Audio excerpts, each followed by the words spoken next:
Hello दोस्तों। आज हम आपके लिए लाए हैं एक छोटी सी मॉरल स्टोरी जिसका नाम है मेहनत का जादू। एक छोटे से गांव में नेहा नाम की एक लड़की रहा करती थी।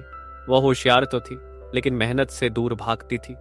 उसे हमेशा लगता था कि सफल होने के लिए सिर्फ चालाकी ही काफी है। स्कूल में भी वह पढ़ाई से बचने के लिए आसान तरीके ढूंढती। कभी दोस्तों से होमवर्क कॉपी कर लेती तो कभी किसी बहाने से टीचर को टाल देती थी। एक दिन स्कूल में बड़ी प्रतियोगिता की घोषणा हुई, राष्ट्रीय निबंध लेखन प्रतियोगिता।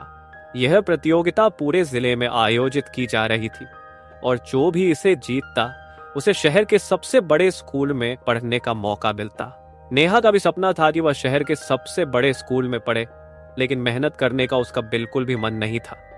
उसने सोचा कि अगर वह अपनी बड़ी बहन साक्षी से निबंध लिखवा ले तो आसानी से जीत सकती है और इस तरह उसे मेहनत भी नहीं करनी पड़ेगी और शहर के सबसे बड़े स्कूल में पढ़ने का मौका भी मिल जाएगा। नेहा अपनी बड़ी बहन के पास गई और उससे मीठी मीठी बातें करने लगी।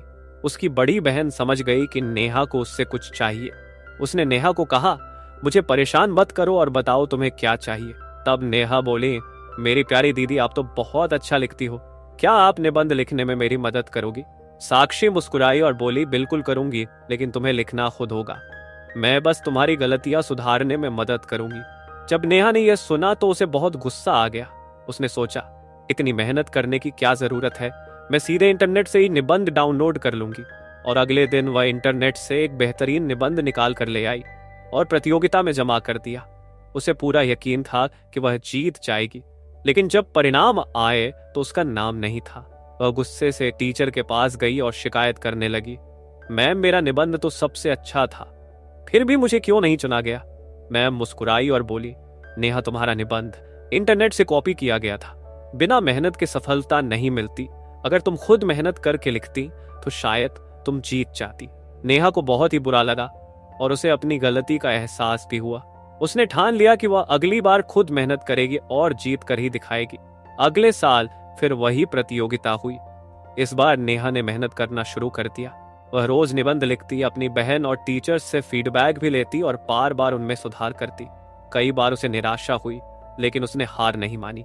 जब प्रतियोगिता का दिन आया तो उसने पूरे आत्मविश्वास के साथ अपना लिखा हुआ निबंध जमा किया। कुछ दिनों बाद जब परिणाम घोषित हुए तो नेहा की खुशी का ठिकाना नहीं रहा, क्योंकि वह इस बार प्रतियोगिता की विजेता थी। स्कूल में तालियां बज रही थी और टीचर ने मंच पर आकर उसे पुरस्कार दिया। टीचर ने कहा, देखा नेहा, मेहनत का कोई शॉर्टकट नहीं होता। असली सफलता वही होती है जो हम अपनी मेहनत से पाते हैं। नेहा की आंखों में खुशी के आंसू थे। उस दिन से उसने ठान लिया कि जीवन में उसे कोई भी लक्ष्य हासिल करना हो तो केवल मेहनत और ईमानदारी से ही उसे हासिल करेगी। इस प्रकार नेहा को उसकी मेहनत का फल मिल गया। दोस्तों, इस कहानी से हमें यह सीख मिलती है कि मेहनत कभी व्यर्थ नहीं जाती। सफलता का असली स्वाद तभी आता है जब हम खुद उसे पाने के लिए मेहनत करते हैं। जैसे दोस्तों, मैं आपके लिए वीडियो बनाने में इतनी मेहनत कर रहा। वीडियो पर एक लाइक तो आप कर ही सकते हैं। दोस्तों, मजेदार हिंदी कहानियों के लिए हमारे चैनल हिंदी कहानियों की किताब को सब्सक्राइब कीजिए। धन्यवाद।